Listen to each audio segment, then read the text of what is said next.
Amen. God is good. And all the time.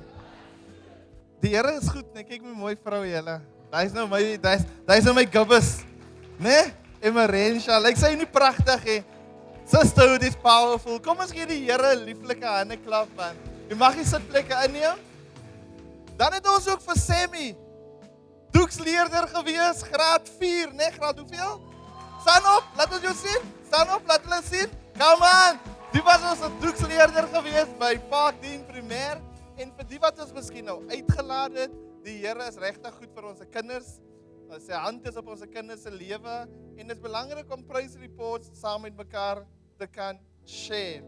Ja, ek is opgewonde om saam met u vandag hier te kan wees. Want ek glo die Here het 'n woord vir my en die Here het 'n woord vir u. Ons het verlede week begin met day 1 en ons het gepraat van creation to restoration. Ja, creation to restoration. En vandag gaan ons 'n bietjie gesels oor you are invited to the table. So you are invited to the table. Kom ons sluit ons oë en ons invite die Heilige Gees in. Vader, ons kom vanmôre na u toe, Here. Sonder die Heilige Gees kan ek absoluut niks doen nie. Maar met die Heilige Gees is ek meer as oorwinnaar. Die woord van die Here sê, Jesus sê vir die disippels, wag vir die Heilige Gees. Totdat die Heilige Gees kom, sal hy julle versterk. And God, this morning I am waiting upon the Holy Spirit. Thank you that I know the Holy Spirit is here. Thank you that I know the Holy Spirit is upon me. Thank you that I know that the Holy Spirit is within me. And thank you that I know that your angels is surrounding this building at this moment, God. Thank you that I know that your angels is surrounding our families at this very moment, Heavenly Father. God, thank you that I'm also aware of the spirit of darkness, Heavenly Father. But thank you that I know that the angels of light, Heavenly Father, is protecting us from them, Lord. And we are not fighting them because the angels of the living God are protecting us, Lord. You say, I will give my angels charge concerning thee, Lord. And thank you that we are only going to relax now, Heavenly Father, in your presence, Lord. And thank you that you're going to manifest yourself, Lord, not because I want it, but it is your desire to manifest yourself to your children, Heavenly Father. And thank you, Lord, that there's no anxiety inside of us, Lord. We don't think about things that is to happen because you're already there. There's no fear inside of us anymore because you have forgiven our past, Heavenly Father. We're not going to feel like nothing today, Heavenly Father, because you have forgiven our sins, Heavenly Father. Just for being here, Lord, make us more than victorious, Lord. And thank you for that, God. Thank you. I plead your blood over each and everyone in this building, Heavenly Father. Also at our kids' church, Heavenly Father. And in our entire community, in the mighty name of Jesus. Amen and amen.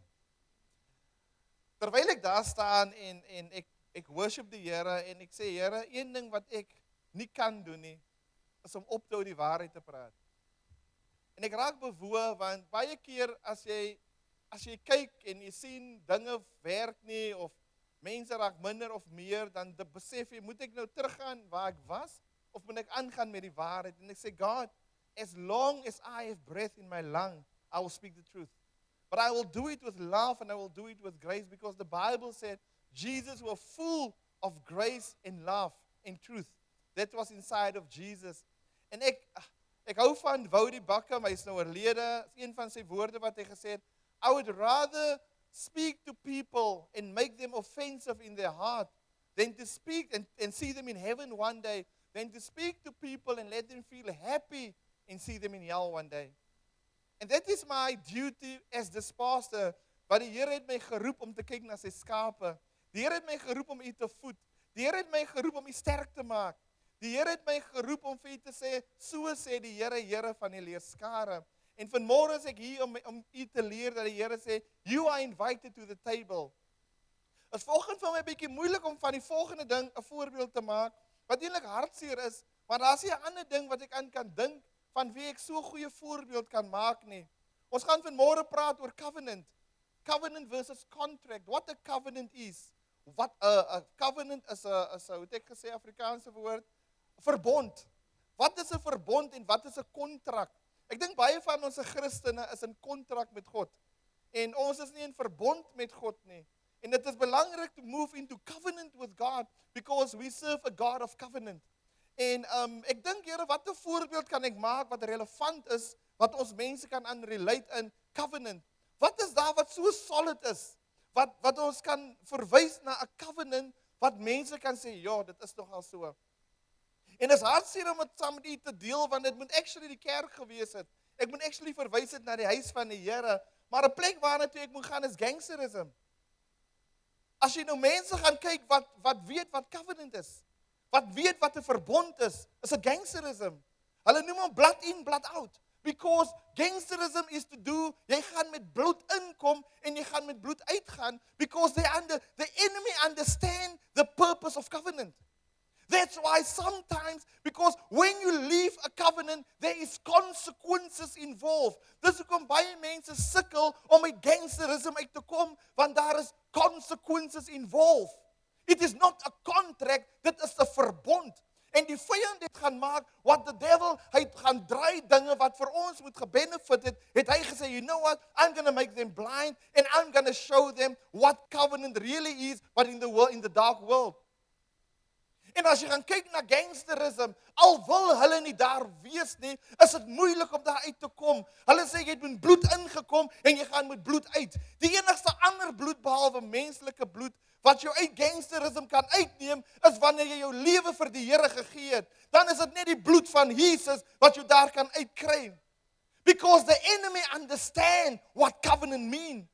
And I think the church don't understand what covenant actually is. And God wants to make us aware of the purpose, what covenant really is. That's why so many Christians, they can come and they can go because they're in contract with God and not in covenant.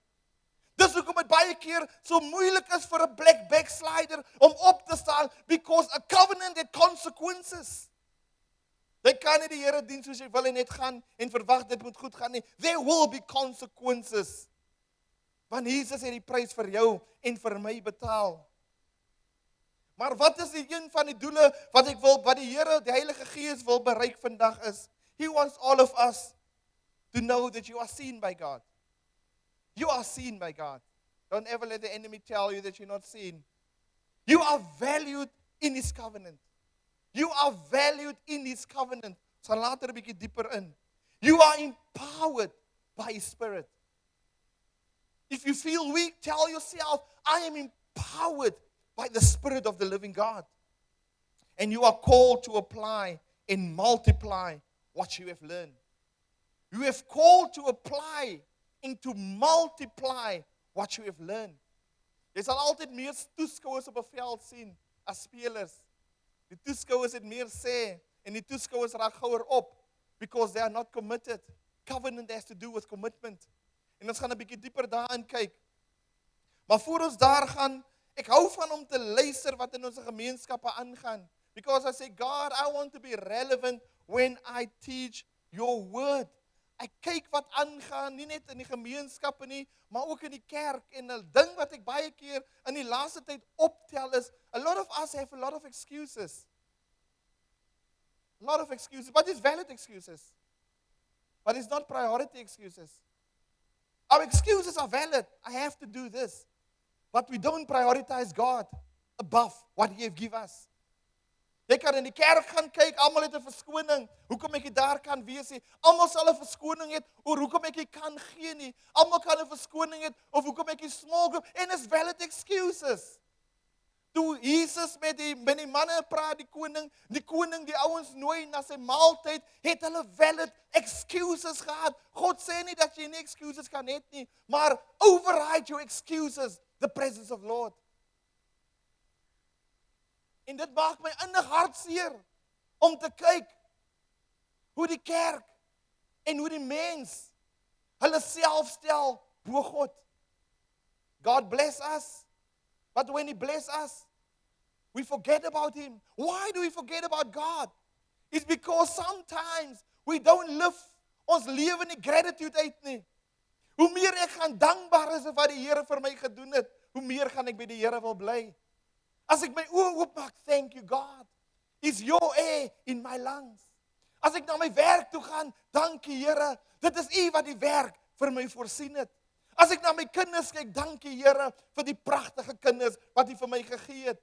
As ek my hande kan oplig, dankie Here vir my hande. As ek 'n dak oor my kop het, dankie Here. As ek niks het nie en nog kan praat, dankie Here dat U nog 'n plan in my lewe.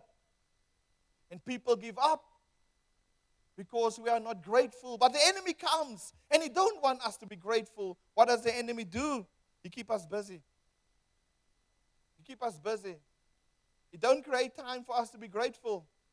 We are too busy for the next day, for the next moment. Maar laat ek vir julle twee stories saam met u deel vanoggend. Verskillende stories. Een gaan oor Dawid, oor 'n verbond wat hy met 'n vriend van hom gehad het, die koning se seun, Saul se seun. Hy het 'n verbond met hom gehad. Hulle was baie lief vir mekaar. Hulle het so omgegee vir mekaar, Jonathan, dat hulle het 'n verbond gesluit met mekaar, nie 'n kontrak nie. Hulle het gesê hulle sal vir altyd vriende wees. Jy kan dit gaan lees in 1 Samuel. Ek gaan nou nie te diep daarin nie, want my fokus is op verbond. En hy het gesê ek sal kyk na jou familie en so. En eendag sit Dawid by sy tafel. You invited to the table. En as jy mos sit en eet, dan is jy mos jolly, jy's merry en mooi dinge kom na jou toe. En ons kry die skrif wat Dawid van praat in 2 Samuel 9 vers 7.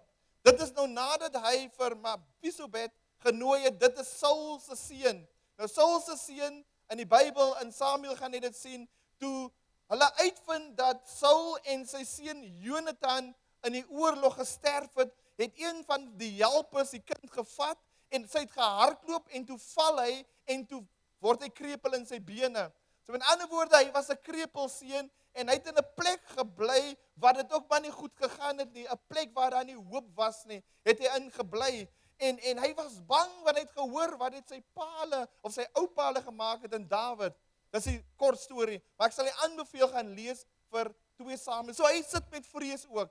En dis hoekom hy in die plek waar hy is hy wanhoopig. En terwyl hy by Dawid hom nou genooi het en hy kom en hy praat met Dawid, hoor Dawid se woorde. 2 Samuel 9 vers 7. Don't be afraid, David said to him, for I will surely show you kindness for the sake of your father Jonathan. I will restore to you all the land that belonged to your grandfather Saul, and you will always eat at my table. Wow. Die Here Jesus sê vandag vir iemand, don't be afraid. I can and I will restore you. My ooreenkoms met jou ouers en met jou en met my seun het nie gegaan oor 'n kontrak nie. Want 'n kontrak is 'n benefits. As jy nie kan benefit kry nie, dan gaan ek dit breek. Nou, Dawid het die benefit gekry uit Mephibosheth uit nie, want hy was krepeel. Hy het nie benefit gekry uit Saul uit nie, want hy het gevlug. Maar hy het nie gefokus op 'n kontrak nie. Hy het gefokus op die verbond. And God wants you to focus op die verbond. Op die covenant. Miskien voel jy maar, ek is nie 'n Jood nie, en miskien is dit vir my nie. Miskien is dit 'n Ou Testamentiese ding gewees, wat hulle praat van Dawid en al gaan aan. Maar Jesus kom, en hy gaan in die Nuwe Testament in, en hy sit ook by 'n tafel. En in die Ou Testament het ons gehoor van die Kanaaniete, van die Israeliete wat die Kanaaniete moes uitgedryf het, want hulle was vyande gewees. Hulle het nie 'n verbond gehad met God nie. Hulle was nie deel van die verbond nie. They were not part of the covenant. They were the enemies of the covenant. Maar Jesus kom en hy sê, skryf alles. En ons gaan kyk wat sê die woord in Matteus 15 vers 22 tot 28 wat hulle praat van die Kanaanitiese vrou. A Canaanite woman from the vicinity came to him crying out, Lord, son of David, have mercy on me. My daughter is demon possessed and suffering terribly. Jesus did not answer a word. Ja, sy moet ongemaklik gevoel het, nee. Al met iemand gepraat en hulle kyk jou net aan. Just imagine how she feel. Jesus did not answer a word. So the disciples came to him and urged him, send her away. Kan nie. Sy's besig. Send her away, for she keeps crying out after us. He answered, I was sent only, Jesus antwoord vir haar nou. I was sent only to the lost sheep of Israel. The woman came and knelt before him. Lord, help me, she said. He replied again, it's not right to take the children's bread and toss it to the dogs. Yes, it is, Lord, she said. What Anne would say. But even the dogs eat the crumbs that fall from the master's table. Then Jesus said to this woman, Woman, you have great faith. Your request is granted. And the daughter was healed at that moment. Net daar maak die Here die tafel oop vir jou en vir my. But are you desperate enough for the crumbs of the Redeemer? Are you desperate enough? What are you willing to give up? Are you willing to be in that odd moments where you're not hearing the voice of God, but you are pushing forward? God, if I can just get your crumbs today. En omdat sy aangegaan het en sy het verbond verstaan, het Jesus gesê, vandag sal dit so met jou wees. So the table is open for you and the table is open for me today.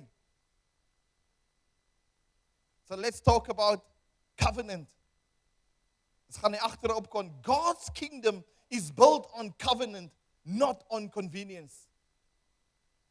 God's kingdom is built on covenant, not on convenience. Nie op gemaklikheid nie. So what is covenant? It is not a contract. It is not based on mutual benefit. It is based on mutual commitment. It is based on mutual commitment. God wants us to prosper, but we feel like failures because we are going into contract with God and not into covenant with God. God wants to bless us. God wants to heal you. God wants to be part of your life. But God does not want to go into a relationship with you and me based on a contract. Remember, David have no mutual benefit. Want hy was swak getreed deur Saul. Covenant is next level and we don't need to be perfect to be committed. You don't need to be perfect. Jesus have died for you and for me for such a time as this. For such a time as this. What are you facing, family of God? What are you currently going through and you feeling worthless? You feel like God will reject you. God don't want a contract with you. He wants a covenant with you. That's what God wants. The problem we're sitting with is we look at God through our lenses of disappointment and contract and not covenant. When we go to God, we look at Him through our mistakes, through our problems. We think unconsciously we have a contract with God. That's why ons voel die kontrak is nou verbreek, want ek het die Here teleurgestel. Hy sê nee, ek het nie 'n kontrak met jou nie, ek het 'n verbond met jou. My commitment staan, as jy net met jou commitment kom, gaan ons voort. Just recommit yourself. Bekeer jou net weer. Do net die 180 turn in jou lewe. Then I'm there. The good news is the following. Psalm 105 verse 8. He remembers His covenant forever. Wow, wow, wow. The promises He have made for 1,000 generations. Die Here onthou sy verbond met jou en met my vir ewig, vir generasies en generasies en generasies om te kom. It's not about me being imperfect. It's about God, I repent, I have sinned. I commit my life to you again. Ek hou van Deuteronomium 7 vers 9. Hy sê, know therefore, not believe therefore. Hy sê, nie glo nie. Hy sê, know therefore, that the Lord your God is faithful, keeping His covenant of love to thousands. Wie said, to 1,000 generations, those who love Him and keep His commandments. He will keep His covenant if you love Him. Not if you are perfect, but if you love Him. He remembers His covenant. So, when you think about God, when you go into your room, how do you see God? Is guilt accompany you? Yes, ons moet skuldig voel, maar ons moet bely. When we ask God to forgive us and we step out of the room, do we think that the contract has been void now? No, you don't. Jy's nie in kontrak met God nie. Jy's in verbond met God. Ek gaan dit weer sê. Jy's in verbond met God. Your part is, I need to commit myself to the calling. I need to commit myself. Everything belongs to God. I owe God everything. God owe me nothing. My money is God. My house is God. My cars is God. The air in my lungs is God. What do God owe me and you? And He still loves us so much. He still loves us so much. How many disappointments have you faced already? And now because of your disappointments, your way of seeing God is distorted. It means you assign new meaning to it. Jy dink God gaan my nie vergewe nie. God is nie goed genoeg nie. God kan nie my gemeenskap verander nie. God kan nie my finansies verander nie.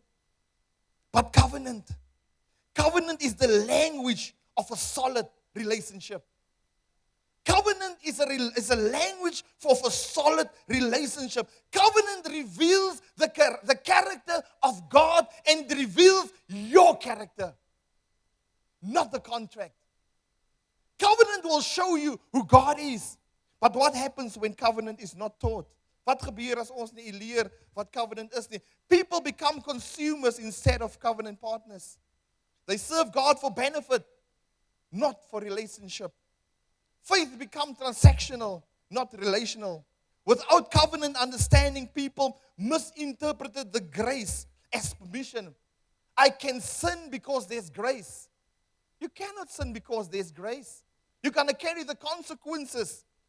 Do wrong and step out of the covenant and see promises. The promises of God, I see it as entitlements. Gratitude starts to fade. Covenant brings gratitude because it reminds us of the cost of our relationship with God. Dat sal ons altyd nederig hou, want dit herinner ons aan die bloedprys wat betaal is vir my en vir jou op die heuwel van Golgotha. Dit was verniet, maar dit is nie cheap nie. Die bloed het gevloei. Dit was verniet, maar dit is nie cheap nie. And covenant remind us of that sacrifice. Covenant remind you that Jesus has died for me. He has purchased my salvation. No weapon formed against me can prosper. No weapon. What I face, this giant I'm facing because of covenant, as gevolg van die verbond, kan dit my nie oorbrug nie. Want daar is 'n verbond. En die verbond is met bloed betaal. Discipleship weakens if we're not talking about covenant. But remember, day one. Today is your day that God can reset your life. If you accept Him again or recommit yourself to Him. In the same way, after the supper, He took the cup. Luke 22 verses 20. This cup is the new covenant in my blood, which is poured for you. This cup is the new covenant in my blood for you. It's for you. It's for you. And it's for me. Matthew 26 verse 28. For this blood that seals the new covenant, it will be poured out for many for the complete forgiveness of sin. For the complete forgiveness of sin. For the complete forgiveness of your sin. Don't let the enemy tell you about yesterday. Don't let him tell you about the big past of you. The covenant reminds you about the commitment of our Savior. But am I willing to recommit or commit to God? John 14 verses 15 to 17. If you keep my commandments, and I will pray the Father, and He shall give you another comforter, that He may abide with you forever, even the Spirit of truth, whom the world cannot receive because it sees Him not, neither know Him. But you know Him, for He dwells with you and He shall be within you. Ek dink aan gisteraand, op 'n Saterdag kyk ek nie laat televisie nie, want ek berei my voor vir vandag.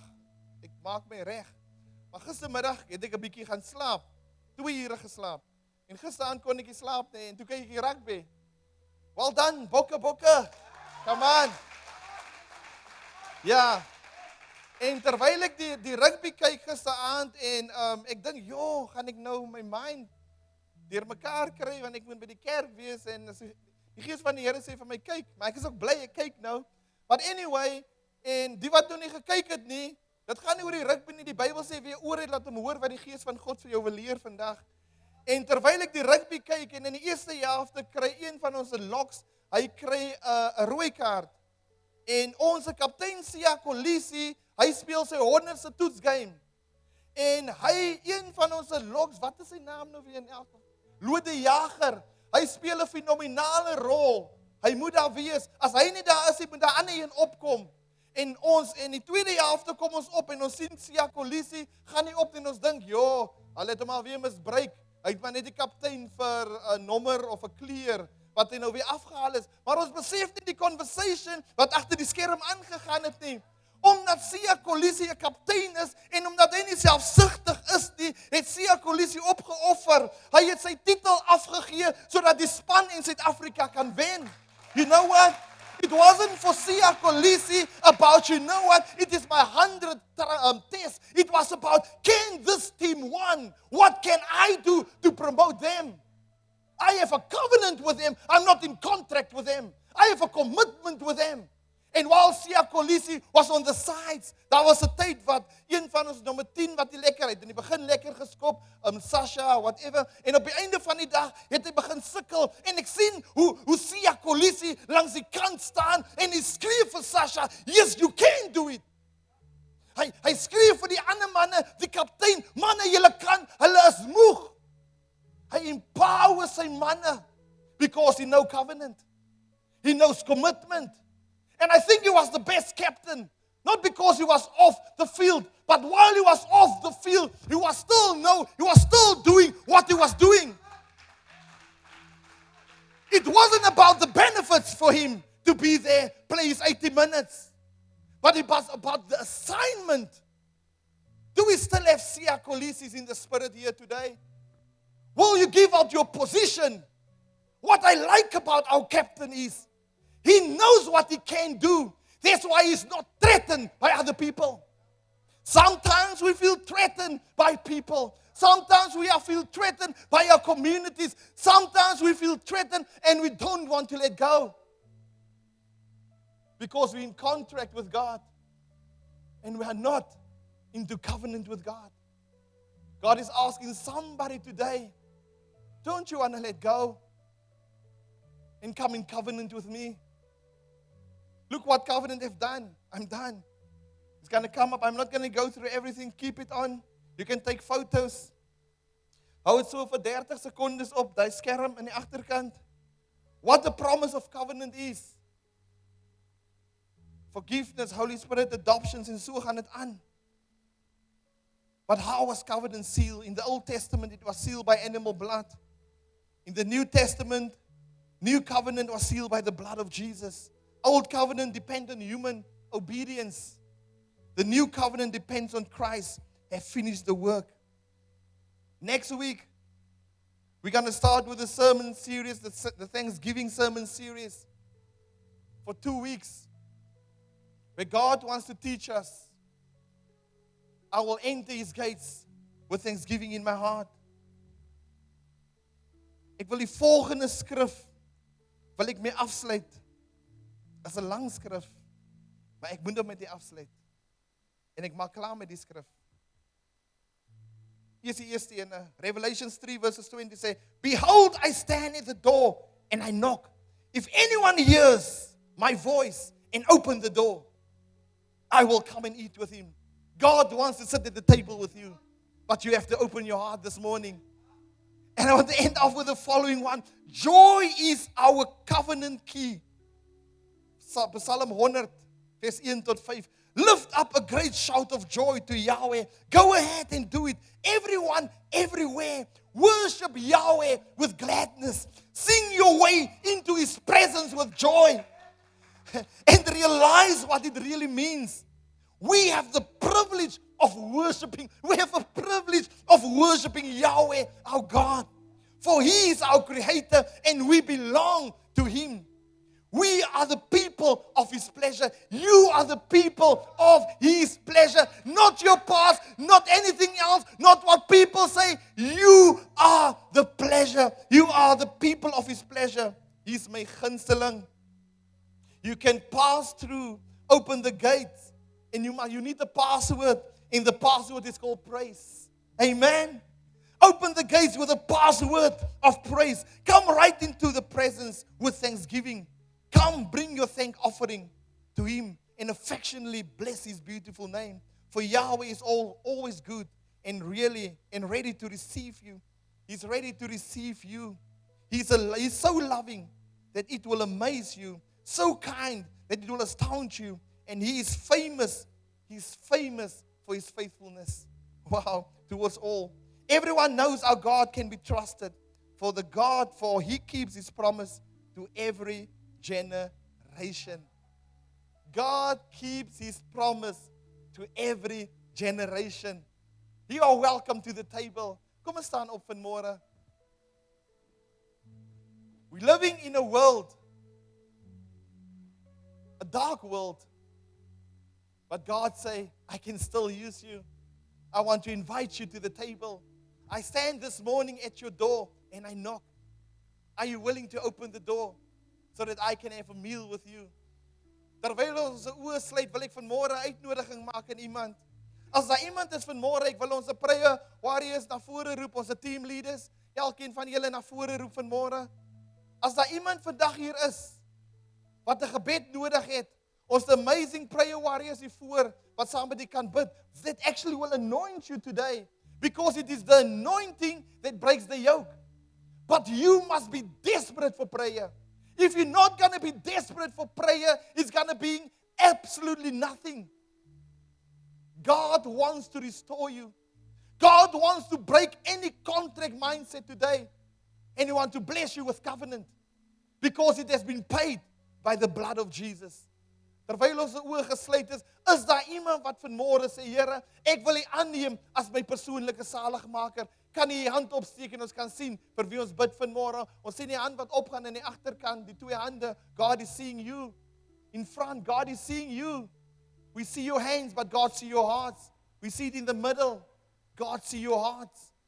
Ek wil hê ons as die gemeenskap, ek kan die hande vir julle laat sak. As die gemeente moet die volgende gebed saam met hulle doen. Kom ons bid saam.